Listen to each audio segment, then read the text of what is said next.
നമുക്കിന്നൊരു ബ്രേസ്ലെറ്റ് ഉണ്ടാക്കാം. ഉണ്ടാക്കുന്ന രീതിയൊക്കെ വെരി സിമ്പിളാണ്. പിന്നെ നമ്മൾ അളവിന് ആയിരിക്കണം മുത്തെടുക്കേണ്ടത്. ഞാനിവിടെ 20 ബീഡ്സ് എടുത്തിട്ടുണ്ട്. അതേപോലെ തന്നെ 20 സിൽവർ ബീഡ്സ് എടുത്തിട്ടുണ്ട്. ചെറിയ മുത്തും വലിയ മുത്തും ഒരേ അളവിലായിരിക്കണം എടുക്കേണ്ടത്.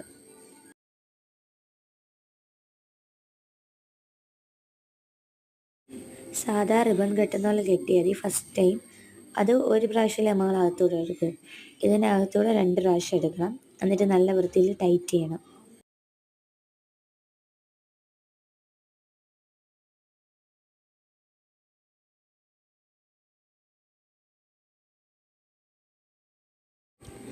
ഇതിൽ കാണിക്കുന്ന പോലെ 2-3 പ്രാവശ്യം വലിച്ചു നോക്കണം ടൈറ്റായോ എന്ന്.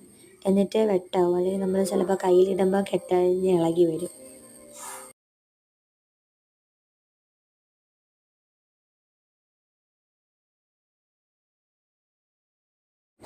എന്നിട്ട് കട്ട് ചെയ്ത് കൊടുക്കുക.